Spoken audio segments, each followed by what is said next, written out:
qu'est-ce que c'est Pop-à-Pot? On propose en fait des produits artisanaux alimentaires qui viennent des artisans qui sont implantés partout en France, et donc vous pouvez commander et vous faire livrer là où vous le souhaitez. Des bons produits de viande, de fromage, d'épicerie, de charcuterie. Et ce site, il est extrêmement spécifique par rapport à d'autres, puisque en fait, les artisans sont uniquement recommandés par leurs clients.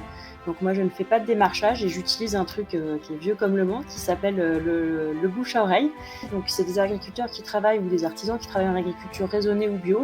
Et on essaye au maximum de personnaliser les formats. Donc sur mon site, vous allez pouvoir choisir selon les produits, en tous les cas, l'épaisseur des tranches de jambon par exemple, ou la taille de votre steak. Et la dernière spécificité, ce sont les artisans qui me fixent leur prix de vente. En fait, je fais un volume avec les artisans qui leur permet de maintenir leur marge, ce qui est absolument crucial sur cet univers-là, parce que vous savez que les artisans ont des marges très très faibles, notamment dans le monde de l'agroalimentaire. Si le meilleur moyen d'apprendre, c'est de faire les erreurs soi-même, le moyen le plus rapide est encore de se nourrir de l'expérience des autres. Dans ce podcast, vous découvrirez tour à tour des invités inspirants, débutants ou vétérans du e-commerce, mais aussi des experts pour vous éclairer dans vos choix techniques, en vous montrant les chemins les plus courts et les plus sûrs vers vos prochains succès. Il est temps de lever le voile pour découvrir l'envers du décor. Bienvenue dans les secrets du e-commerce, la voie vers votre prochain million. Un bon repas commence par des produits de qualité. Et quand ils se transforment en acte de résistance, cela permet de joindre l'utile à l'agréable. Aujourd'hui, je vous propose un épisode gourmet du podcast Les secrets du e-commerce. Un épisode qui s'adresse aux bons vivants. Alors, si tu es amateur de bonne chair, cet épisode t'est dédié. Tu vas saliver. Et si en plus le e-commerce t'intéresse, tu es définitivement à la bonne place. Avec Valérie de Pop-à-Pot, je veux du goût. On va te parler logistique et chaîne du froid, mais aussi dropshipping à la française. Et en plus de ça, tu auras droit à une petite astuce pour débusquer les arnaques au foie gras si tu sillonnes les marchés. Simplicity is the new luxury. Et si tu es comme moi, tu découvriras des termes de bouche.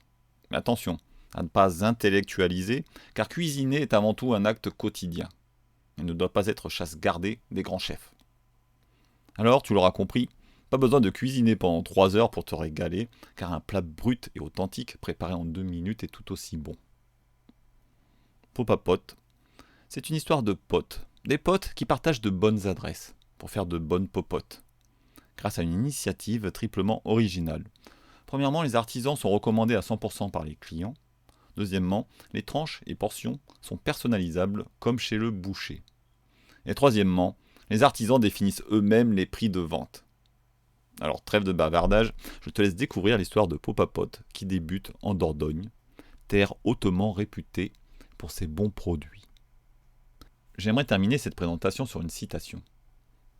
Et comme dirait l'ami Caradoc, bon vivant devant l'éternel, le gras, c'est la vie. Et on reçoit sans plus attendre Valérie. Merci Valérie d'avoir accepté mon invitation. Alors on va vite faire entrer dans le vif du sujet. Je vais te laisser te présenter. Qu'est-ce que c'est Pop-à-Pot? Qu'est-ce que tu fais? Mets-nous la bouche, comment on dit L'eau à la bouche. L'eau à la bouche. Alors Pop-à-Pot, c'est le nom de la boutique que j'ai créée de ma société qui s'appelle Je veux du goût.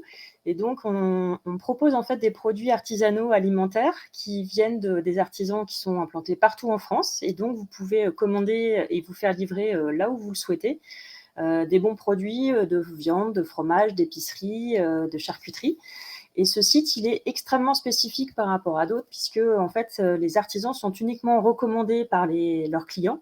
Donc moi, je ne fais pas de démarchage et j'utilise un truc qui est vieux comme le monde, qui s'appelle le bouche à oreille, et qui me permet en fait d'avoir l'assurance que ces artisans travaillent bien, puisque je vais ensuite après les rencontrer, échanger avec eux et vérifier dans la manière dont ils travaillent. Donc c'est des agriculteurs qui travaillent ou des artisans qui travaillent en agriculture raisonnée ou bio, donc c'est pas forcément que du bio.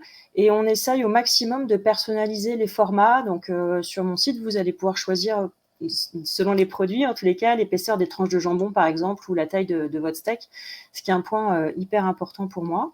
Et la dernière spécificité du modèle, c'est que je suis sur un site e-commerce avec une volonté de répartition de la valeur qui soit extrêmement équitable, puisque ce sont les artisans qui me fixent leur prix de vente. Donc, en fait, je fais un volume avec les artisans qui leur permet de maintenir leur marge, ce qui est absolument crucial sur cet univers-là, puisque vous savez que les artisans ont des marges très très faibles, notamment dans le monde de l'agroalimentaire. Donc voilà. Ok, nickel, t'as tout dit, merci d'être venu. Alors, dis-nous, qu'est-ce qui t'a... Donc, ça a été lancé, je sais pas si tu l'as Non, dit, je moi l'ai je pas le sais dit. Non, tu l'as Ouais. dit. Quand est-ce que ça a été lancé? Alors moi, j'ai commencé à travailler sur le projet il y a un peu plus de 3 ans. Parce que l'idée, elle est venue de se dire, c'est vrai qu'on a de la famille qui était basée en Dordogne, qui nous remontait régulièrement de la bonne viande de là-bas.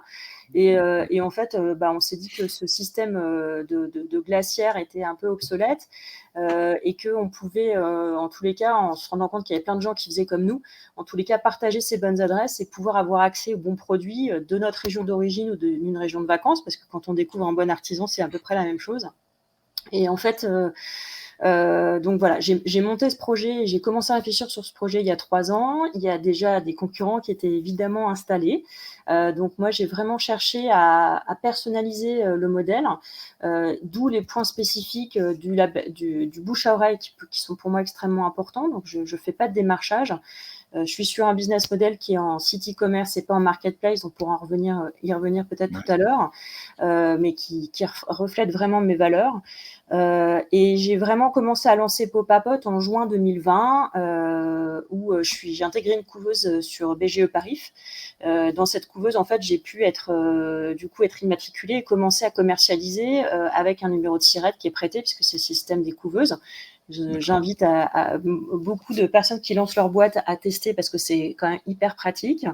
Et puis petit à petit, j'ai développé Pop-A-Pot. Donc, il a été officiellement, l'immatriculation de la société, ça date de septembre 2020. Donc, ça va faire bientôt 2 ans cette année. D'accord, nickel. Ouais, cette histoire de glacière, ça fait quand même une petite trotte, la Dordogne, ça fait quelques heures, ça doit arriver assez chaud, finalement, non? Non, parce que la Dordogne-Paris, on met 5 heures. Donc non, la marchandise dans une glacière où ça a été bien mis au frais avant, c'est pas un souci. Par contre, effectivement, on n'est que sur des petits volumes. Donc là, ça veut dire qu'après, il faut que moi, je passe dans le cas de Pop-A-Pot. On est évidemment passé par un prestataire qui est le seul prestataire qui a le monopole sur le marché du B2C, donc qui s'appelle Chronofresh, et qui garantit en fait la livraison entre 0 et 4 degrés des produits frais entre l'artisan et l'adresse qui a été indiquée par le consommateur, donc à votre domicile. Donc c'est extrêmement bien appliqué en fait. La chaîne du froid, moi sur tous les colis que j'ai envoyés depuis presque 2 ans, j'ai un colis qui a dépassé les 20 minutes hors les 0,4 degrés et en fait le colis est automatiquement bloqué. Donc il n'y a aucune rupture de chaîne du froid et c'est même presque mieux conservé que quand vous allez faire vos courses chez le boucher où parfois vous avez tendance à laisser dans le coffre alors qu'il fait très chaud. Donc voilà, ce prestataire, il a cet avantage-là d'être fiable au niveau de la qualité de ce qu'il propose pour le consommateur. Donc c'est extrêmement rassurant. Après, comme forcément d'autres désavantages, mais il est très très cher, ce qui entraîne effectivement des frais importants dans la construction du business model en fait. Ok. Mais il n'y a pas de mauvaise surprise parce qu'on les connaît, on paye pas à la réception, on paye avant, du coup on connaît les tarifs. Ouais. Et du coup, pour ton exemple de colis, le seul colis qui était resté 20 minutes au-dessus de 4 degrés, comment ça a été détecté? En fait, Chronofresh flague les colis tout au long de la période. Donc, quand ils les prennent chez l'artisan, elles sont automatiquement mises dans une glacière dans lequel il y a un thermomètre de toute façon et qui est amené ensuite dans l'entrepôt qui va dispatcher pour relivrer ensuite dans la direction dans laquelle il doit amener. Donc, c'est stocké en chambre froide et dès que ça repart dans des camions réfrigérés. Et pareil pour le dernier kilomètre où c'est livré en camionnette dans des glacières qui sont aussi surveillées. Donc, Il suffit qu'il y ait un colis qui soit resté à l'extérieur un peu plus longtemps et d'office, en fait, ils bloquent parce qu'ils sont responsables. Donc pour le consommateur, il ne reçoit pas sa marchandise. Le colis est forcément détruit parce que c'est de la viande et que de toute façon on ne peut rien en faire. On ne peut pas la donner, elle est pas consommable. Et donc, du coup, il y a un système d'assurance qui permet à ce qu'on relivre ensuite le client pour qu'il reçoive bien sa marchandise. D'accord. Il n'y a plus qu'à espérer pour lui qu'il y ait encore la marchandise en stock. Voilà, ça c'est un peu le point. C'est aussi une des spécificités de Popapote, c'est que moi je travaille avec des artisans qui n'ont pas forcément tout le temps les produits en stock. On n'est pas comme chez Carrefour ou chez Leclerc où quand vous allez faire vos courses, vous avez tout sur les rayons. Moi j'ai des artisans qui ne travaillent que des produits frais. L'exemple le plus parlant que je peux vous donner, c'est mes artisans de volaille. Vous passez votre commande maximum le lundi soir. Moi, je la communique à l'artisan. Le mardi, en fait, il abat les volailles. Le mercredi, il fait les découpes. Et le jeudi, le carton, avec votre commande, en fait, est embarqué justement par Chronofresh et vous recevez votre poulet le vendredi. Donc, c'est que de la marchandise qui est extrêmement fraîche et donc il n'y a aucun stock qui est conservé par les artisans, dans le cas de la viande notamment. Ok. Donc là, dans ton exemple, ça va directement de l'artisan chez le client, c'est ça? Exactement. Est-ce que c'est toujours le cas? C'est principalement le cas. Je suis en logique de dropshipping. Je ne sais pas quels sont le niveau des interlocuteurs qui regarderont cette vidéo, mais effectivement, oui, c'est directement du producteur c'est au client. directement du producteur au consommateur, sauf dans le cas où je fais des coffrets cadeaux ou des coffrets régionaux qui sont disponibles sur le site. Et ça, c'est uniquement avec des produits ambiants, où là, effectivement, je vais pouvoir proposer plusieurs produits de différents artisans. Et là, effectivement, ça passe par chez moi avant d'arriver par le consommateur, puisque c'est moi qui vais reconstituer les colis pour panacher. Mais ça ne peut être fait que sur des produits ambiants, pas sur du frais. Oui. Voilà, précisons le colis ambiant, effectivement. Ouais. Je pense qu'il y a moins de gens qui connaissent le colis ambiant que le dropshipping. Et oui, du coup, c'est simple. T'as donné la définition juste avant, c'est ce qui n'est pas frais, en fait. Voilà, c'est tous les produits d'épicerie qui peuvent ne pas être conservés au frais. Exactement. Sachant que je ne fais pas d'ultra frais. Donc l'ultra frais, c'est tout ce qui est fruits et légumes, parce que c'est encore un autre flux logistique qui nécessite en fait une rapidité de livraison que je ne sais pas assurer. Quand vous avez coupé votre salade, il faut qu'elle soit livrée dans les 24-48 heures, sinon elle sera pas bonne. Et donc ça, ne pouvant pas assurer ce niveau de qualité, j'ai pas voulu me diriger là-dessus. Et ensuite, sur tout ce qui est poisson et fruits de mer, c'est aussi quelque chose qui est extrêmement encore plus fragile que la viande. Et il y a des excellents spécialistes là-dessus. Donc, je fais pas non plus de poisson et de fruits de mer, voilà, et de surgelé non plus, parce que c'est encore un autre flux logistique très particulier. Moi, je suis vraiment sur de la qualité, sur des produits frais, authentiques, mais pas de l'ultra frais. Ok, nickel. Et du coup, donc tu as créé ça il y a 3 ans. Et qu'est-ce que tu faisais avant? Qu'est-ce qui t'a amené à faire ça? Alors, j'ai quasiment fait 25 ans de salariat dans une grosse entreprise dans laquelle j'ai géré beaucoup de postes, différents postes au niveau commercial. J'ai fait de la négociation, j'ai fait du management, j'ai fait du développement commercial. Donc, j'ai eu la chance de grandir beaucoup et d'être beaucoup accompagnée parce que c'était un gros groupe français qui était déjà dans le monde de l'agroalimentaire. Donc, c'était lu pour les biscuits qui faisaient partie du groupe Danone. Et puis ensuite, on a été racheté par Kraft, qui est devenu Mondelez. Donc, il y avait déjà cette appétence pour des produits alimentaires. Donc, j'ai appris d'un point de vue technique beaucoup de démarches et beaucoup de méthodes. Donc ça, c'était hyper intéressant. Une vraie méthode de travail. Par contre, effectivement, ce qui m'a amené à quitter aussi, c'est la lassitude du rapport de qualité et perte de sens, entre guillemets, par rapport à ce que moi, je vendais au quotidien. Il y a en tout cas, j'étais plus en adéquation avec les qualités des produits tels qu'ils étaient vendus et ce que moi, j'aimais consommer. Donc, je suis restée dans le monde de l'agroalimentaire et en me disant, je vais consommer moins mais mieux, comme ce que font beaucoup de nos clients et beaucoup de consommateurs actuellement. Et du coup, aussi profiter de toutes les richesses que les artisans proposent à travers la France pour pouvoir aussi accompagner ces artisans qui bossent déjà beaucoup. Et l'idée, c'était de leur délivrer un système clé en main. C'est des gens qui se sont parfois tournés vers la vente directe, mais ce qui est encore un métier supplémentaire pour eux. Parce que quand je suis agriculteur et que je dois déjà labourer mes champs, nourrir mes animaux, et en plus je rajoute la découpe et après je rajoute l'étape de vente, pardon, ça faisait beaucoup. Et donc il y en a pas mal qui m'ont dit, nous on sait très bien que le développement d'Internet c'est un vrai levier, mais on n'a pas ni le temps, ni les appétences, ni l'envie de se lancer là-dedans. Et donc c'est un vrai service que je leur offre aussi, puisqu'il n'y a pas de rémunération. Moi je prends pas d'abonnement, tout est gratuit pour l'artisan. Je suis vraiment là pour leur faciliter la vie et faciliter la vie des consommateurs pour qu'ils découvrent des super bons produits qui sont loin de chez eux, ou alors qu'ils ont eux-mêmes découvert pendant les vacances et auxquels ils peuvent avoir accès tout au long de l'année après leurs vacances. Ok. Et du coup, ton business model, tout à l'heure tu parlais de marketplace, comment tu l'as choisi et comment tu as voulu te démarquer par rapport à ce qui se faisait justement? Quand moi j'ai bossé un mapping de concurrence, effectivement, les gros concurrents, ceux qui se sont lancés, les précurseurs, hein, sont lancés en marketplace. Donc la marketplace, c'est un système d'Amazon, c'est-à-dire que vous mettez en relation un prestataire et un client, et entre les deux, il y a un artisan, mais la marketplace se contente en fait de faire cette mise en relation.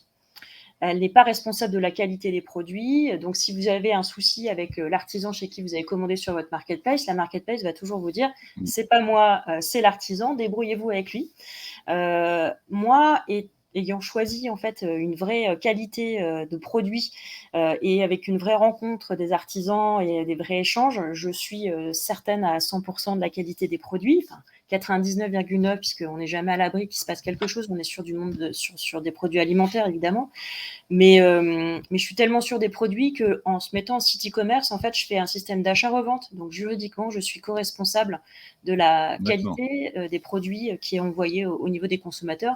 Ce qui permettait aussi aux consommateurs, quand je leur explique, ce qui n'est pas forcément très simple à expliquer tout de suite, mais que j'étais hyper sereine sur la qualité des produits. Et surtout, en fait, sur ce que je vous ai pas expliqué sur cette notion de goût, c'est que moi, je suis une fervente défenseuse, je sais pas comment on dit. Bref, je défends les goûts en disant que moi, ce qui m'intéresse dans un produit, c'est un goût qui soit, un produit avec un goût particulier, pour qu'on soit un peu surpris. J'en ai marre vraiment de la standardisation des produits industriels, et je trouve que quand on goûte un bon jambon, quand il y a de la mâche, quand il y a du goût, et qu'on est surpris parce qu'on retrouve des saveurs, soit qu'on a déjà connues quand on était plus petit, ou soit vraiment des choses qu'on découvre, je trouve à chaque fois un voyage qui est vraiment sympa, qu'on peut faire 2 fois par jour, puisqu'on mange 2 fois par jour. Et du coup, je trouve que c'est beaucoup plus sympa de manger des bons produits avec un goût qui nous réveille, qui nous met en appétit, plutôt que de manger des produits standards et juste se nourrir voilà, entre guillemets, un peu bêtement, comme on peut avoir tendance à le faire, parce qu'il faut aller vite et avaler un sandwich vite fait. Voilà, donc c'est comme ça que je choisis mes artisans et mes produits. Un peu du papier mâché aujourd'hui, souvent ce qu'on mange. Et ouais.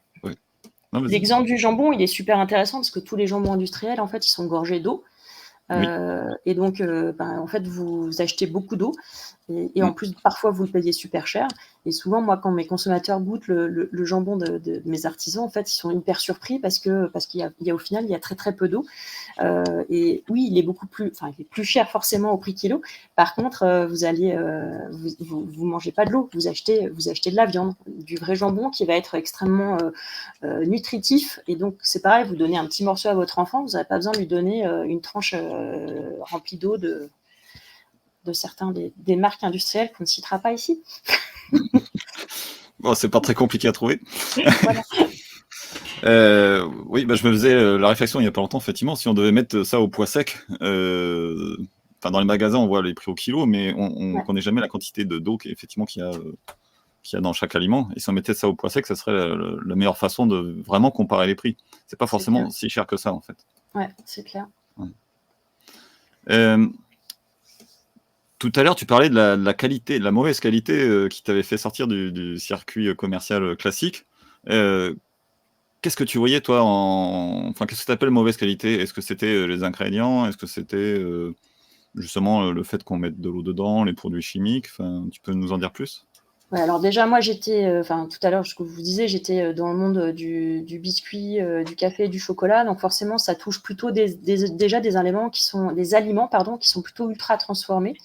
Même si à la base un biscuit c'est censé être juste du blé, du sucre et de la farine. Malheureusement, par rapport à des enjeux de rentabilité, pour des entreprises qui sont effectivement cotées en bourse, il y a une telle pression au niveau des coûts que de toute façon, voilà, moi j'ai vu une détérioration petit à petit de la qualité, du choix des ingrédients, lié à cette pression de rentabilité extrêmement forte. Et donc ça, c'était le premier point qui me gênait, mais c'est le monde habituel des entreprises, on va dire, même si je pense qu'on atteint le seuil, parce qu'à un moment donné, on ne peut pas détruire la qualité de tous les produits, les consommateurs fuient, et donc On sait jamais, on sait jamais. ouais, c'est vrai que, voilà, donc du coup, il L'aile y ou a la cui l'aile ou la cuisse avec, Louis de Funès, c'est voilà, peut-être le exactement. Donc il y avait cet aspect de rentabilité, cet aspect de qualité, et je me souviens plus de ta question. Oui, bah, qu'est-ce que oui, c'est tout la mauvaise qualité que tu avais vue qui t'avait interpellé dedans. Enfin, est-ce que tu as vu des mauvaises pratiques comme, bah, j'imagine, vu que tu es dans le biscuit, peut-être tu voyais, à la place, du sucre, simple, on va mettre, d'autres sucres. J'ai oublié les noms, mais, des cochonneries, sans nom justement, mais Oui, bah, de toute façon, on était dans une logique d'aliments ultra transformés. Donc, de toute façon, dans tout ce qui est industrie agroalimentaire, il y a pas mal de débats à l'heure actuelle. Effectivement, moi, j'étais pas en R&D, hein. J'ai eu la chance de participer à quelques créations de nouveaux produits, réflexions, etc. Effectivement, on a tendance à rajouter des ingrédients qui sont moins nobles que des produits basiques parce que ça coûte beaucoup moins cher. Donc, forcément, on est déjà sur un produit qui est ultra transformé ou en tout cas bien transformé et la qualité des ingrédients est pas forcément non plus systématiquement top, ainsi que son origine en fait. Il y a eu des gros efforts de fait qui ont été faits sur la communication sur le blé notamment, mais c'est loin d'être suffisant et de toute façon c'est toujours l'éternel débat entre de la production de masse et de la production artisanale. Après, c'est bien de pouvoir nourrir tout le monde. La question, c'est est-ce qu'il faut nourrir tout le monde n'importe comment? C'est peut-être là où il y a des vraies questions à se poser. Et c'est vrai que moi, je ne m'adresse pas à tous les consommateurs non plus avec Pop-A-Pot. Hein. Je suis plutôt sur des consommateurs qui sont intéressés par ce qu'ils mangent, qui font attention, qui vont plutôt se nourrir sur les aliments dont je parle, plutôt dans les magasins de proximité, chez leurs bouchers ou sur les AMAP ou au marché. Donc déjà, je ne parle pas à tout le monde. Et puis, mon principe, en fait, a été de revenir à des aliments qui sont bruts par rapport à des aliments ultra transformés dans lesquels je travaillais.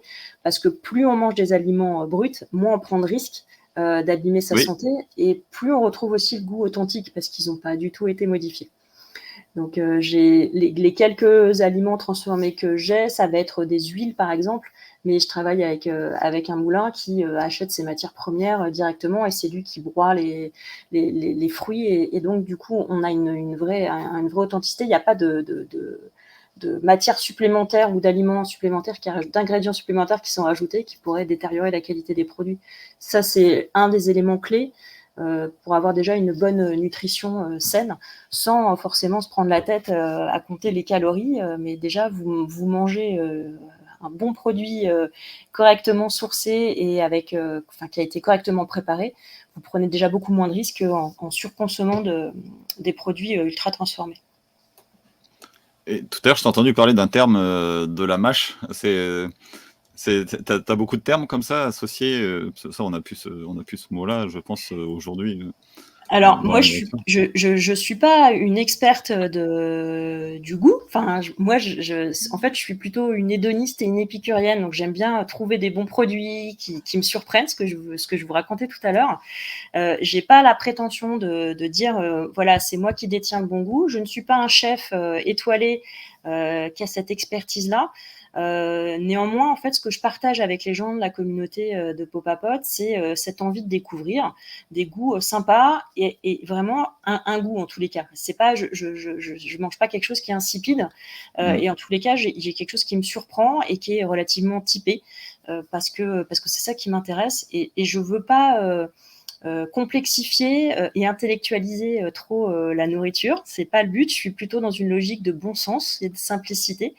Donc cette technique de enfin ce mot de mâche, voilà, c'est juste parce que je lis évidemment beaucoup de choses sur la cuisine et que forcément quand on prend un aliment dans sa bouche qui est rempli d'eau, bah il se passe rien en fait. Quand vous Oui. mâchez, il y a pas de texture.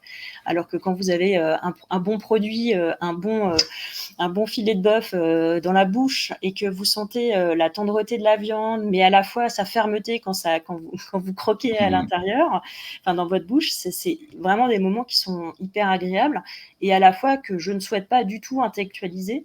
C'est plus le plaisir que je recherche qu'autre chose. Et c'est pour ça que j'ai pas de caution grand chef. Il y a des sites concurrents qui sont allés chercher des grands chefs. Moi, je trouve que des émissions comme Top Chef, c'était super au début, mais maintenant, il faut avoir fait Bac plus 12 en CAP Ouais. de pâtisserie. Je trouve que c'est trop compliqué. Et pour moi, la cuisine, c'est quelque chose qu'on fait au quotidien. Faire cuire un steak, ça prend à peu près 2-3 minutes. Et c'est aussi bon que d'avoir fait un plat qui vous aura pris 3 heures. Et comme on doit se nourrir 2 fois par jour, je préfère faire simple mais bon, en partant de produits bruts et authentiques. Et en fait, c'est juste un régal à chaque fois. Et mon luxe, c'est cette simplicité-là, en fait, que je veux partager en fait avec tout le monde. Oui, c'est ça. On peut pas trop se permettre avec des produits mauvais, enfin de les manger tels quels en fait. Enfin, on va vite Exactement. s'ennuyer. On peut pas faire ça tous les jours. Ouais. Exactement. Enfin, mon exemple favori étant aussi sur la pintade, où il y a des gens qui ont peur de cuire une volaille en entier. Moi, j'ai la pintade de mes artisans volailliers. Enfin, vous la mettez sur votre lèche frite, vous ne lui mettez rien, ni sel, ni poivre, ni matière grasse. Vous la mettez au four 45 minutes. Après, le seul travail qu'il faut faire, c'est la découper. C'est pas très compliqué quand même. Et après, c'est tout, vous vous régalez parce qu'il y a besoin de rien rajouter. Le produit est juste super bon. C'est des animaux qui ont été nourris au grain de la ferme, qui ont vécu dehors. Et c'est juste un vrai plaisir de goûter voilà, une pintade 100% naturelle, sans additifs, sans rien. C'est même pas besoin de mettre des épices par-dessus. Et si on reste sur le goût, tu m'avais parlé et tu en avais un peu parlé tout à l'heure aussi, de gens qui redécouvraient le goût, justement. Est-ce que tu peux nous en dire plus? Ouais, ce qui a été dans les moments très très sympas, et j'en ai eu plein parce qu'avec les rencontres des artisans, mais en tous les cas, côté consommateur, moi j'ai eu pas mal de consommateurs pardon, qui m'ont dit, alors moi j'appelle ça des jeunes seniors, hein, on va dire 65 ans, 70 ans, qui m'ont dit c'est super, avec votre rôti de porc, j'ai retrouvé le goût du porc que je mangeais quand j'étais petite avec ma grand-mère à la ferme. Et rien que ça, et ça, cette dame, elle a été agricultrice aussi à son tour, donc elle connaissait ça. Et elle m'a dit, mais j'ai vraiment retrouvé ces goûts-là, cette saveur-là, pareil pour le jambon. Donc ça, c'est des moments qui font vraiment plaisir parce qu'on se dit, on est vraiment allé trouver des artisans qui travaillent de manière simple, authentique. Ils ont juste rien inventé que de faire leur travail correctement. Sans artifice et sans raconter n'importe quoi. Et ils le font simplement, ils vendent leurs produits sur des marchés. Et les locaux dans le coin, ils ne s'y trompent pas parce que les locaux, ils vont forcément beaucoup chez eux faire leurs courses. Moi, c'est des artisans, quand vous les retrouvez sur le marché, il y a tout le temps la queue. Très, très longtemps, quand vous venez le samedi faire vos courses, vous allez faire longtemps la queue parce que les locaux, ils achètent forcément beaucoup chez eux. Oui, c'est ça, sur le marché. Alors, il y a la queue dans 2 cas, hein. Soit c'est pas cher, soit c'est bon. Alors, C'est moi, j'ai une notion de rapport qualité-prix. Tu as raison de parler du prix, ça c'est un sujet qui est extrêmement important. Il y a beaucoup de communication sur les médias en ce moment sur le pouvoir d'achat.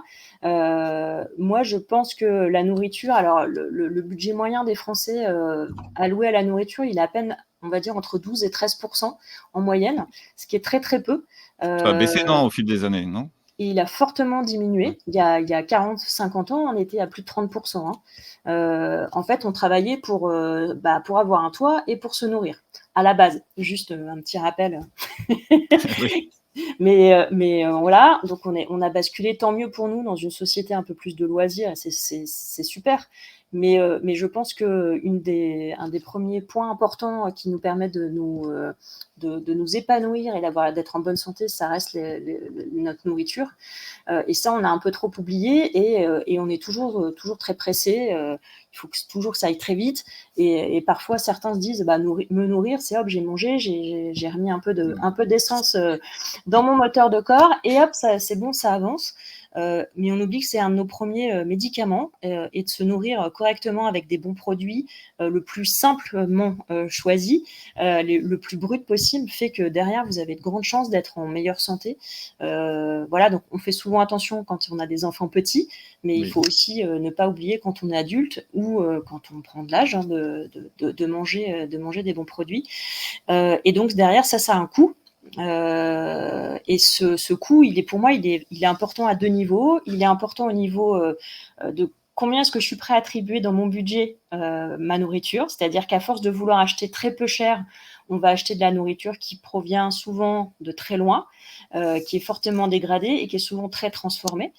Et donc ça, c'est un vrai souci. Donc il faut rappeler aux gens que plus vous achetez des produits bruts, souvent, ce sera mieux pour votre porte-monnaie. Et ensuite, la qualité des produits, elle a un prix parce que forcément, derrière, il y a du travail. Il ne faut pas oublier qu'il y a un homme ou une femme qui a travaillé pour faire ces produits-là, pour élever les animaux, pour les nourrir et qui ont beaucoup, beaucoup travaillé. Alors, beaucoup de gens travaillent beaucoup en France, ça, c'est pas le point. Mais c'est normal qu'ils puissent vivre de leur travail et ça n'est pas le cas à date. On a beaucoup trop d'artisans qui gagnent 500 000 euros par mois alors qu'ils bossent plus de 60-70 heures par semaine. Ça, c'est un vrai souci et il faut qu'on reprenne tous conscience qu'à chaque fois qu'on mange quelque chose, ça a été produit par quelqu'un. Ça me semble assez logique que cette personne puisse être justement rémunérée pour son travail et pour la qualité des produits qu'elle fait.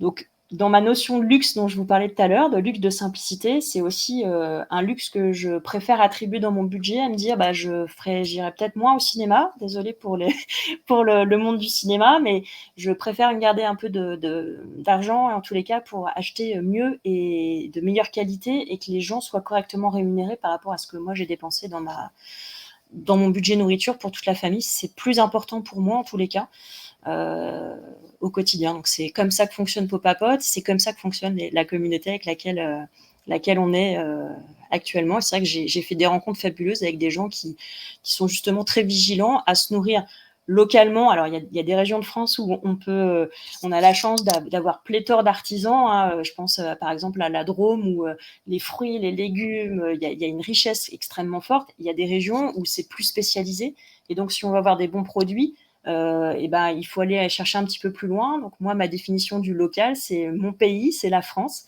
parce que c'est pas parce qu'on habite à Lille qu'on peut pas goûter un super port du Sud-Ouest. Donc voilà, c'est aussi ça que je voulais apporter, c'est de la qualité au juste prix et à la juste rémunération pour l'artisan. Ok. Et une question qu'on n'a pas encore abordée, Popapote, c'est un mélange de mots. Qu'est-ce que ça veut dire? Alors Popapote, ça fait partie. J'ai dû mettre 8 mois, 10 mois quasiment à trouver le nom. Popapote, c'est l'abréviation de potes qui partagent pour le pas des bonnes adresses pour faire des bonnes popotes. L'idée étant de regrouper en fait cette histoire de partage et de bouche-oreille, d'où ce nom Popapote, sachant que j'ai longuement hésité avec le nom de ma société qui est Je veux du goût. Et pas mal de consommateurs m'ont dit c'est quand même difficile à dire Popapote. D'accord. Donc on est d'accord, c'est sympa pour quand on arrive à le prononcer, faut juste aller lentement, Popapote. Ça va.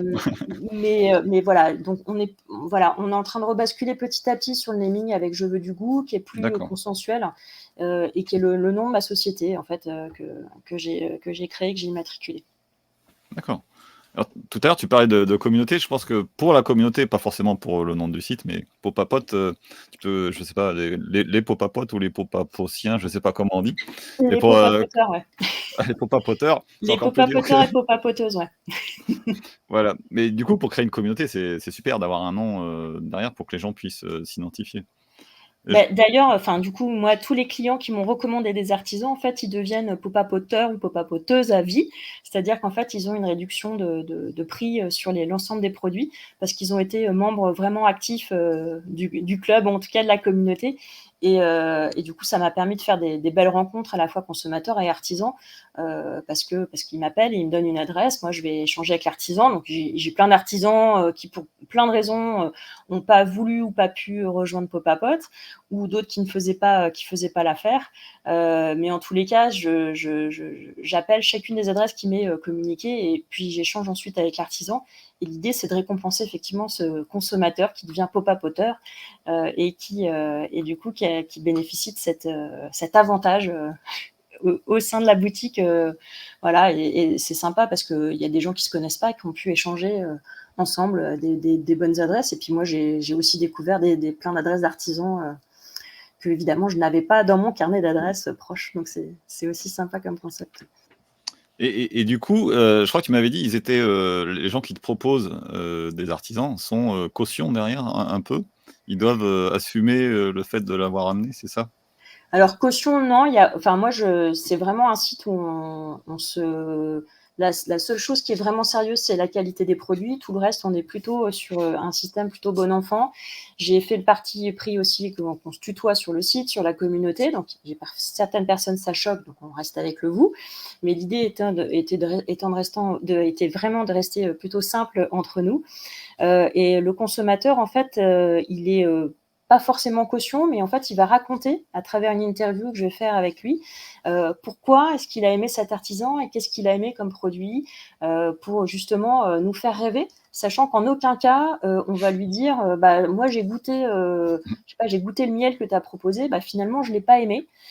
Peu importe, en fait, c'est pas ça qui m'intéresse. Moi, ce qui m'intéresse, c'est que le consommateur qui nous a recommandé le miel nous fasse voyager quand il nous raconte pourquoi il a aimé ce produit. Ce que j'essaye de restituer sur les fiches des pop-up auteurs qui sont présentés sur le site. Et puis après, c'est au nouveau consommateur qui va découvrir le produit de se faire son avis. En aucun cas, on va pouvoir lui dire, nous, on te fait goûter le meilleur miel du monde. C'est le meilleur miel que moi j'ai aimé à ce moment-là parce que j'ai dégusté voilà, avec mes amis, j'étais en vacances, ou alors je connais l'apiculteur, on a passé un super bon moment, il nous a raconté comment il travaillait avec ses ruches. Et donc c'est toute cette histoire-là aussi, parce qu'il ne faut pas oublier que le goût, il y a une grosse partie qui vient aussi qui est liée au moment où vous consommez le produit. Donc souvent, quand vous avez goûté une confiture quand vous étiez petit, ça va faire un petit peu le système de la Madeleine de Proust. Ouais. Vous allez vous dire, tiens, c'est vrai que la confiture de framboise que je mangeais quand ma grand-mère me faisait mes tartines quand j'étais petit, elle a toujours une saveur extrêmement particulière. Et si vous réussissez à retrouver ce goût de confiture, c'est juste le paradis pour vous, parce que c'est ça en fait que vous retrouvez, c'est le plaisir gustatif, mais aussi toute l'ambiance qu'il y avait autour du moment de la dégustation. Et ça n'a pas de prix, pour le Et coup. ça n'a pas de prix, exactement. Même si forcément les consommateurs parfois voudraient que ce soit le moins cher possible, mais ça, je ne peux pas baisser des prix parce que mes artisans, je veux qu'ils vivent de leur travail, c'est hyper important pour moi. Ouais. Ça, c'est un métier, enfin, comme tu disais tout à l'heure, c'est réputé pour être très difficile. Tu disais qu'ils étaient payés des fois 500 € par mois, on le sait peu. Mais alors qu'ils passent, comme tu disais, jusqu'à 70 heures dehors, enfin, à travailler. Enfin, Ouais, ouais. Heureusement qu'ils aiment ce qu'ils font, en fait. En fait, c'est ça, c'est que des passionnés. Ils sont passionnés et passionnants. L'autre point spécifique de Pop-up aussi, c'est que l'adresse de mes artisans, elle est connue. Et moi, j'invite tous mes consommateurs à aller sur place quand ils passent à côté, quand ils vont en vacances, quand ils passent en week-end. Et moi, tous les artisans, en fait, ouvrent tout le temps leurs portes. Et ça, c'est aussi un des facteurs qui montrent qu'on a confiance dans leur capacité à travailler. Et ils sont hyper transparents. Et donc, cette transparence-là, elle veut juste dire un truc, c'est qu'ils dorment, ils dorment tranquilles parce qu'ils font de la qualité, ils font de leur mieux tous les jours pour produire des bons produits. Et donc, ils sont toujours ravis quand il y a un consommateur qui arrive et pour leur faire visiter leur ferme, leur expliquer comment ils travaillent. Donc ça, c'est aussi des moments très sympas. Et il y a beaucoup de mes clients en fait, qui vont l'été, en fait, quand ils passent pas loin, ils en profitent en tous les cas pour aller les rencontrer, échanger avec eux. Ça, c'est aussi des moments très, très agréables. Tu m'avais parlé d'un chiffre qui m'avait étonné dans les deux sens, parce qu'en même temps je le trouve faible et en même temps je le trouve très élevé. Tu m'avais dit que 80% des gens vont dans les grandes surfaces. À Ouais. côté de ça, c'est opposé à quoi? C'est opposé au marché, au fait d'aller chez le boucher, le fait d'aller dans la MAP et peut-être d'autres magasins. Ouais, enfin globalement, très schématiquement, on a 80% des gens qui achètent viande, charcuterie, produits d'épicerie en supermarché, hypermarché. Ou magasins de proximité, enfin petits supermarchés comme il y en a de plus en plus dans Paris, ou se font livrer ou vont en drive. Et en fait, il y a 20% à peu près de la population qui fait ses courses justement uniquement sur ces produits-là dans des magasins dits spécialisés, donc boucherie, charcuterie ou marché ou les AMAP, ce qui est au final effectivement assez peu. Mais c'est tellement plus facile d'aller pousser son caddie dans un supermarché et de faire le plein parce qu'il y a tout, que certains en fait se contentent entre guillemets de faire ça. C'est pas forcément facile hein, quand on n'a pas le temps, quand il faut gérer les enfants, etc. De faire les courses en de plusieurs manières différentes ou en tout cas d'aller dans plusieurs lieux. Mais ça, on en revient à cette histoire de quel est le temps et quel est Mmh. l'argent que je destine en tous les cas où je souhaite attribuer à ma nourriture et quel est le plaisir que je prends aussi à y faire mes courses. Donc voilà, on retrouve un peu toute la dualité de nos consommateurs qui ont envie d'avoir tout de suite, rapidement, mais en même temps, ils voudraient pas cher et en même temps de la top qualité. On est tous un peu schizophrènes hein, de toute façon Oui. sur le sujet. Voilà, c'est ça. Moi, je pense que le premier vecteur, il est sur un rapport au temps. Oui. Il faut arrêter de complexifier les choses. On peut avoir accès à des bons produits assez facilement. Il y a beaucoup de choses maintenant. En France, on a quand même beaucoup de manières de se faire livrer. Et c'est vrai que moi, je m'adresse surtout à des clients qui sont soit dans des zones un peu rurales où il n'y a pas forcément une forte densité d'artisans ou en tout cas beaucoup de choix, ou alors dans des zones périurbaines qui justement n'ont plus de petits artisans. Ils sont obligés d'aller au supermarché et ils veulent surtout pas acheter leur viande au supermarché parce qu'ils y retrouvent pas en termes de qualité. Mmh. J'ai un peu ce problème-là où j'habite. Tu me demandais tout à l'heure, mais c'est la Beauce en fait. Et du coup, Ouais. il y a des champs, mais il n'y a pas beaucoup d'artisans. Bah, en fait, on tombe exactement sur le système agricole français où la Beauce, on a fait des champs énormes. Donc, c'est super pour faire des grosses quantités de blé ou en tout cas de céréales. Mais effectivement, des artisans, en tout cas des producteurs de viande, il y en a de moins en moins parce que c'est extrêmement cher. Là, on a aussi la problématique de la hausse du cours du blé. Hein. Enfin, j'ai pas regardé, il y a 2-3 jours, on était à quasi 300, enfin quasi 400 euros de la tonne. Moi, il y a des artisans qui me disent, limite, autant que je vende mon blé plutôt que je nourrisse mes poulets, parce que je vais me faire plus d'argent en vendant mon blé que en nourrissant mes volailles. Et ça, c'est un vrai souci aussi, parce que ça veut dire qu'on va paupériser la Mmh. qualité des ingrédients, la diversité des ingrédients. Et ça, il faut faire extrêmement attention, parce que c'est important aussi dans la nourriture de pouvoir varier nos plaisirs et qu'on ne se retrouve pas à ce que les artisans aillent vendre leurs matières premières juste parce que c'est plus intéressant pour eux. Donc effectivement, la région dans laquelle tu es, là, la Beauce, c'est très particulier, mais c'est heureusement qu'ils sont là aussi, vu les difficultés qu'on a sur le blé à l'heure actuelle. Mmh. Et mais pour revenir sur la Beauce, tout à l'heure, tu parlais de la Dordogne aussi. J'habitais en Dordogne pendant 2-3 ans, je crois. Et du coup, pour le coup, c'est exactement l'inverse, hein. Là-bas, il y avait plein de petits artisans, tu trouvais de tout en local. C'est totalement Ouais. différent. Bah, là-bas, c'est le paradis, effectivement. Moi, quand je descends là-bas, effectivement, tu vas faire le marché. Là, tu trouves tous les artisans de quoi te nourrir extrêmement facilement. Sauf que j'habite pas en Dordogne toute l'année. Quand je suis sur Paris, j'ai des artisans qui sont bons autour de moi, voire très bons, mais ils vont plutôt avoir tendance à s'approvisionner aux mines de Rungis. Et donc, on va avoir de la qualité qui va être relativement hétérogène. Alors que moi, chez un artisan, je sais que j'aurai toujours un bon produit avec un goût qui n'est pas du tout standardisé. D'un animal à l'autre, je vais avoir des goûts qui sont différents, mais en tous les cas, j'aurai toujours un goût qui est extrêmement typé, lié à la manière dont il l'aura nourri et dont l'animal aura vécu. Donc, c'est cette spécificité-là que je recherche, qu'on ne retrouve pas quand on fait de la consommation ultra de masse ou qui passe par des gros entrepôts où malheureusement il y a beaucoup trop de volume pour que ce soit travailler de manière assez fine. Donc c'est un peu la difficulté qu'on a tous, c'est de trouver les bonnes adresses, d'y avoir accès. Et c'est vrai qu'un des points aussi importants, c'est les marchés producteurs. De producteurs, il y en a beaucoup. Moi, avec mes artisans, on essaye d'expliquer aux consommateurs comment on fait pour éviter de se faire avoir sur un marché de producteurs, parce que sur les marchés de producteurs aussi, il y a de l'arnaque. Et je comprends aussi que le consommateur en ait marre de se faire arnaquer en payant un truc hyper cher et qui n'est pas forcément de top qualité. Donc voilà, on a monté quelques vidéos. Je pense à Julien Ruby, la ferme des Anges sur les canards. Quand vous avez un artisan sur le marché du gras de Périgueux pendant la période donc d'octobre à mars, si vous voyez un artisan qui vous propose des foie gras de canard et tous les autres morceaux du canard avec, vous pouvez vous dire tiens, ça c'est vraiment ces produits. Il y a le cou, il y a les magrets, il y a les pièces nobles, mais il y a des pièces aussi un peu moins nobles. Là, vous êtes sûr que c'est lui qui les a produits. Par contre, un artisan qui n'a que des magrets et des foie gras, vous pouvez commencer à vous poser la question de, bizarrement, où sont passées le reste des pièces moins nobles.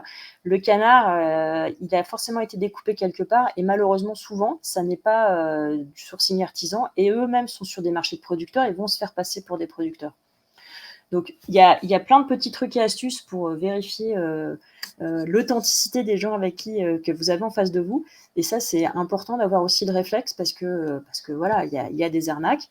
Et ça, on n'y peut rien. Et c'est pas parce que vous êtes sur un marché de producteurs que vous êtes à l'abri d'avoir un bon produit. Donc c'est aussi ça qu'on vous garantit avec Pop Papote, c'est de faire les courses simplement, sans prise de tête, en vous disant, moi je suis sûre de recevoir des bons produits. Je refais ma pub. Ah ben vas-y, hein. Et sur les vidéos, vous en avez fait beaucoup comme ça? J'en ai fait quelques-unes. J'ai pas encore fini de tout monter, ce qu'on avait fait avec Julien, parce qu'on a pas mal travaillé sur l'univers du canard, puisque Julien fait des canards et lui, il est sur le marché du gras de Périgueux, qui est un des plus gros marchés de foie gras pendant l'hiver. Et donc, c'est aussi lui qui sourit aussi, parce que quand il voit des simili-confrères à côté de lui, voilà, il me raconte des anecdotes très très drôles. Julien, quand vous arrivez sur le marché, vous lui demandez si vous pouvez venir dans sa ferme, il va vous dire avec plaisir. Un artisan qui vous dit « Ah bah non, finalement, je ne suis pas trop disponible, etc. » Un seul message, c'est fuyez, parce que s'il ne veut pas que vous veniez visiter sa ferme, c'est qu'il y a un souci. Et que malheureusement, souvent, ça n'est juste qu'un transformateur qui achète des produits et qui revend ensuite par la suite. Et donc là, en termes de qualité, vous risquez d'être fortement déçu. C'est ça, on joue, c'est le hasard après. On ne sait pas ce qu'on a. Ouais, exactement. Et alors, qu'est-ce que je veux dire? Oui. J'ai aperçu un post sur LinkedIn où tu t'exprimais, où t'exprimais ton mécontentement. C'était par rapport à la livraison et à un monopole. Tu peux nous raconter un peu tes mésaventures? Ouais, alors du coup, sur le monde du e-commerce que tu connais bien, en tout cas sur le monde de l'alimentaire, on est obligé de passer par un seul prestataire sur la partie frais qui s'appelle Chronofresh. J'en ai parlé au début.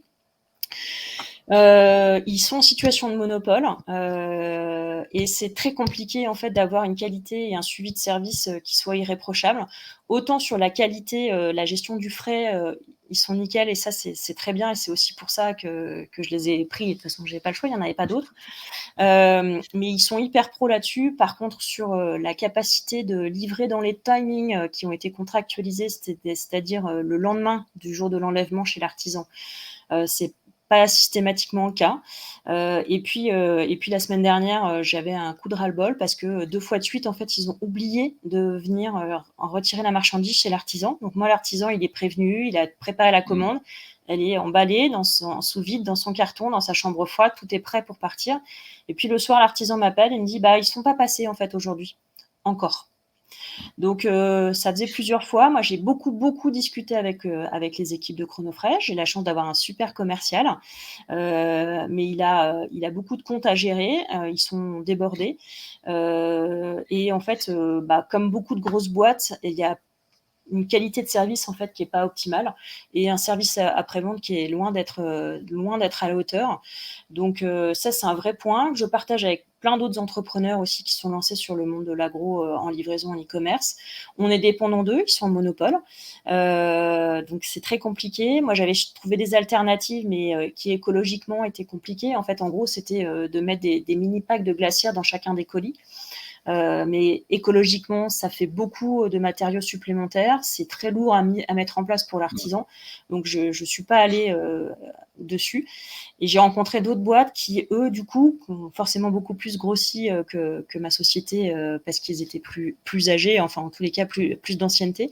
Et en fait, ils ont commencé à à internaliser, leur force de logistique, notamment sur l'Île-de-France, où en fait, ils se sont achetés eux-mêmes leur flotte pour livrer directement les consommateurs parce qu'économiquement, ils sont sûrs d'assurer le dernier kilomètre de manière ultra fiable. Donc, de toute façon, on sait tous que dans le monde du e-commerce, la logistique est clé, et encore plus dans le monde de l'alimentaire. Donc voilà, moi, ce que j'aimerais de Chronofresh, c'est qu'il y ait une capacité, une réactivité et un professionnalisme qui soit un peu plus élevé au niveau de la relation client. Parce qu'un client qui ne reçoit pas sa marchandise, à qui on lui a dit « vous allez être livré demain entre 10h et midi », et à midi, la consommatrice m'appelle et me dit « ils ne sont pas passés ». Et en fait, on découvre qu'ils passeront que demain, mais ils ne l'ont même pas prévenu. Plein de fois, on leur dit « mais pourquoi c'est systématique ?» Il y a certaines agences où ça fonctionne très bien, et puis il y a certains autres coins où c'est dramatique parce que c'est systématique, où ça dysfonctionne. Donc ça, c'est impératif qu'il s'améliore. Et donc, on est sur un système de monopole. Donc, c'est l'éternel débat. Quand il y a une entreprise qui est en situation monopolistique, est-ce qu'elle a vraiment envie de se bouger pour améliorer ses services ? Voilà. Puis le dernier petit point dans mon post, pour ceux qui ne l'ont pas vu, je dis toujours avec une boutade, c'est qu'ils sont en joint venture avec Pour de Bon, qui est la première grosse boîte qui s'est lancée sur ce domaine-là, des produits alimentaires artisanaux livrés chez vous. Et ils sont soutenus par une très très grosse boîte, donc Webedia pour le groupe de presse et Chronofresh pour l'aspect logistique. Donc je subodore, je suppose qu'il y a certainement une envie de verrouiller un peu le marché pour que d'autres ne s'installent pas à leur place ou ne viennent pas leur grappiller de la part de marché. Donc je trouve que c'est pas très sain. Après, c'est de bonne guerre, on est sur un système économique, mais c'est pas cohérent et c'est pas logique par rapport aux tarifs qui sont pratiqués. Donc là-dessus, il y a du travail à faire, et c'est toujours le point systématique avec lesquels j'échange avec mes artisans, parce que ceux qui ont déjà bossé avec Chronofresh sont toujours en train de me dire « Ah, c'est vous qui allez vous occuper des problématiques avec Chronofresh. » Ah bah ça, c'est un vrai avantage que vous nous offrez. parce que c'est la hantise de tout le monde quand il y a un colis qui est perdu, égaré, qui n'arrive pas dans les temps. Donc ouais, voilà. C'est le point d'histoire. Ouais. Pardon. Ouais. Et aujourd'hui, c'est tes principaux problèmes que tu rencontres, en fait. Ouais, c'est le principal point noir sur lequel, en fait, tant que j'ai pas une masse suffisamment importante, je peux pas passer outre, parce que je vous dis, en termes de techno, j'ai cherché d'autres pistes, et écologiquement, en fait, pour l'instant, ça tient pas la route. Et c'est vrai que le système de Chronofresh, il est hyper malin, parce que c'est les mêmes camionnettes que les produits ambiants. C'est juste qu'à l'intérieur de leur camionnette, ils ont mis une glacière. Donc, en point de vue coût pour eux, le coût est relativement faible, et il n'y a pas de trafic supplémentaire qui est mis sur les routes, puisque c'est fusionné avec les produits ambiants. Donc, c'est plutôt extrêmement cohérent.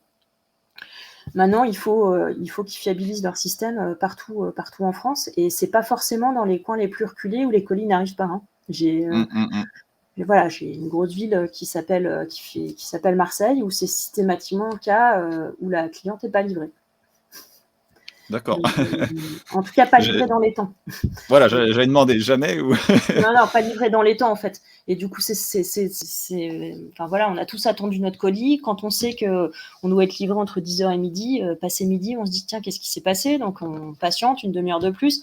Bon, arrivé 14h, on se dit, c'est bon, il passera pas. Et voilà, donc c'est vraiment super problématique, parce que le prestataire doit tenir ses engagements au maximum, sauf cas exceptionnels, et les cas exceptionnels arrivent de manière assez récurrente. Donc c'est mon point noir, c'est ma bête noire que j'ai partagé un peu avec tout le monde sur les réseaux sociaux. sachant que je sais que je suis loin d'être la seule sur le sujet. Et voilà, et j'invite à nouveau Chronofresh, malgré mes 25 000 échanges avec eux, à continuer à essayer de s'améliorer, à trouver des pistes. Moi, j'ai échangé beaucoup avec eux, j'ai échangé avec une de leurs responsables qualité aussi. Enfin, voilà, l'idée, c'est, pour moi, ça doit être un partenaire, les entreprises avec lesquelles on travaille, et pas un concurrent. Or là, c'est un peu biaisé avec ce que je vous disais, avec la joint venture avec Pour de Bon. On ne sait pas trop où on met les pieds, en fait. Donc, c'est un peu désagréable. Ok. On va bientôt terminer, on arrive sur la fin. Ouais. Je ne sais plus si on a dit que combien il y a d'artisans aujourd'hui. Alors là, j'en ai un peu plus d'une trentaine sur le site. J'en ai en permanence 2-3 qui doivent arriver, et qui sont en cours de référencement. Après, c'est toujours très long. J'ai des artisans. Le record, en fait, il y a un artisan, j'ai mis plus de 8 mois à le référencer, parce que c'est des gens, comme je vous disais, ils sont toujours extrêmement pris. Et donc, même si c'est moi qui fais toute la mise en ligne, toute la partie back-office sur le site, j'ai quand même évidemment besoin de leurs infos, de leurs tarifs, des photos des produits. Oui, Donc, il y a quand même un c'est mieux. certain nombre d'informations dont j'ai besoin de leur part, et souvent, ça peut prendre du temps. Donc, ça semble très simple quand on est une grosse boîte et que tout est automatisé, informatisé. C'est pas forcément le cas. Donc, voilà, moi, j'essaye au maximum de leur simplifier la vie. Mais ça peut être assez long de référencer un artisan. Ça peut prendre 2-3 mois en moyenne avant qu'il soit entièrement sur le site.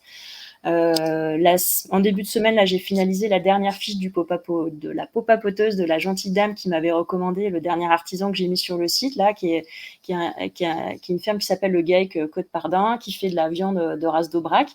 Et du coup, voilà, c'est suite à l'échange que j'ai eu avec cette dame où, du coup, j'ai pu remplir sa fiche qui, en fait, nous explique pourquoi est-ce qu'elle aime cet artisan et pourquoi elle avait envie de nous le faire partager à tous sur le site. Nickel. On sent beaucoup de passion, hein, que ce soit côté humain ou côté nourriture. Euh, alors, Ouais, ouais. l'idée c'est ça. L'idée c'est exactement ça, c'est de garder de la simplicité et de la passion sur des choses qui peuvent être simples, brutes et pleines de bon sens, parce que ça reste un plaisir de se nourrir et autant le faire Hmm, simplement. c'est ça. Ça peut être un vrai loisir, hein. Tout à l'heure, tu parlais des loisirs, mais Ouais. effectivement, un bon repas qu'on prend avec des amis ou de la famille, qu'on fait traîner, des discussions sympathiques avec un peu de vin, et puis voilà, la vie est belle. Exactement, sans avoir passé 4 heures derrière les fourneaux, c'est pas forcément le but non Hmm, plus. tout à fait. Alors, je confirme, parce qu'effectivement, avec la télé, tu en parlais tout à l'heure, on rentre dans de la cuisine de plus en plus sophistiquée, et Ouais. on oublie que avec de la matière première de qualité, on fait des choses très simples. Oui, et du coup, comment dire, ça paralyse certains consommateurs qui se disent, mais moi, je sais pas cuisiner. Hmm. Et déjà, la première question que je leur pose, c'est, mais c'est quoi pour toi cuisiner? Et c'est vrai qu'il y en a qui me racontent, bah ouais, mais moi, je sais pas faire, j'en sais rien, un ossobuco, enfin des recettes qui peuvent leur sembler extrêmement compliquées.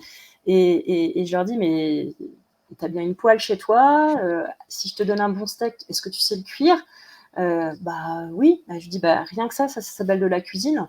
Et ça te permet de bien te nourrir pendant un repas. Et si le produit est juste à la base simplement bon, tu vas juste te régaler et ça t'aura pas pris beaucoup plus de temps, voire moins de temps que d'aller décongeler un plat dans un micro-ondes. C'est ça. Je confirme, parce que je suis passé par là, hein, une époque un peu plus lointaine où je cuisinais beaucoup, je mettais beaucoup d'épices. Mais je me dis qu'aujourd'hui, certainement, les produits n'étaient pas de bonne qualité. Et c'est pour ça que j'avais certainement besoin de mettre des épices. Et aujourd'hui, je fais exactement ce que tu racontes, un bon steak à la poêle et des œufs sur le plat, et ça me va très bien. Bah voilà, je trouve que le luxe, il est dans cette simplicité Mm. et c'est ça qu'il faut juste qu'on retrouve en fait. Hein. J'ai juste rien inventé. Euh, mais c'est juste de partager en fait, voilà, le cœur du modèle de Popapot, le partage, il reste là et on peut partager simplement tout en mangeant bien et en se disant j'ai aussi fait du bien à l'artisan parce que je Ouais. lui permets de vivre correctement. Si on arrive à remplir toutes ces coches-là, sans également trop polluer la planète, parce que les artisans, ils travaillent en raisonné ou en bio, enfin voilà, moi je trouve que c'est déjà beaucoup de faire comme ça, parce que voilà, on mange 2 fois par jour, je le rappelle. Oui, ça occupe pas mal de temps. Euh, Voilà. Donc, où est-ce qu'on peut te trouver? Donc, toi, ton site principal, c'est popapod.com. T'as un .fr, .fr. Ah oui, pardon. Oui, oui, puis tout à l'heure, je me disais, ça doit être le bon truc parce que tu es sûr qu'on ouais. n'y arrive pas? Attends. C'est popapod.fr, Ouais, le nom de tu la raison. boutique. Tu connais le coin. Et puis, vous avez Ouais. également sur le site jeveuxdugout.fr accès à la boutique, mais vous avez aussi un peu plus d'éléments qui expliquent en fait les valeurs de Popapot et la manière dont je les construis et ce que je vous ai expliqué là au début de l'interview en vous expliquant les 4 points ultra spécifiques de Popapot qui fonctionnent de manière assez différente en tous les cas de tous les concurrents, parce que j'ai vu encore personne qui avait fait ce parti de fonctionner avec une logique de bouche à oreille et de pas claimer moi mes produits sont les meilleurs. Moi je dis juste mais mes produits ils ont du goût et ça j'y tiens et voilà, j'ai eu des clients qui m'ont dit mais je n'ai pas aimé ton produit. Et c'est un peu ce que m'expliquait ma grand-mère quand j'étais petite. On a toujours le droit de dire je n'aime pas, mais on dit pas c'est pas bon. Et donc c'est ça qui est intéressant, c'est plutôt de se dire tiens finalement moi ça correspond pas à mes goûts, mais en tous les cas ça m'a interpellée, ça m'a réveillée gustativement. Et ce mot goût il est crucial dans notre quotidien et c'est un petit voyage qu'on peut faire tout au long de nos journées, de nos repas hyper facilement. Et on Donc discute pas voilà. les goûts et les couleurs. Fallait quand même citer cette expression. Voilà, exactement. C'était le moment ou jamais. Ouais. Et tout à l'heure, tu parlais de vidéos. Non, c'est moi qui interprète. De vidéos sur les arnaques. Et où est-ce qu'on peut les trouver ces vidéos? Est-ce que c'est sur YouTube ou sur ton site? Oui, j'ai fait il y a une chaîne YouTube Je veux du goût sur lequel et sinon vous retrouvez aussi toutes les vidéos qui ont été montées avec les artisans sur Popapot ou sur le site Je veux du goût. Vous retrouverez aussi ces petites vidéos avec les artisans, notamment celle avec Julien qui vous donne Le quelques spécialiste conseils. anti-arnaque. En tout cas, sur l'aspect canard, c'est lui le spécialiste et c'est hyper intéressant de discuter avec un pro parce que forcément, on Oui. n'a pas forcément tous les. Et puis, à nouveau, c'est bête comme chou. Et ça semble juste plein de bon sens et on est tous tombés dans le panneau un jour ou l'autre de toute façon. Donc, Sans le savoir la plupart du temps. Ouais. Ok, je te remercie. Merci à toi, c'était un plaisir. C'était un vrai plaisir, tout à fait partagé. Si... Ne rate pas les prochains secrets. Abonne-toi.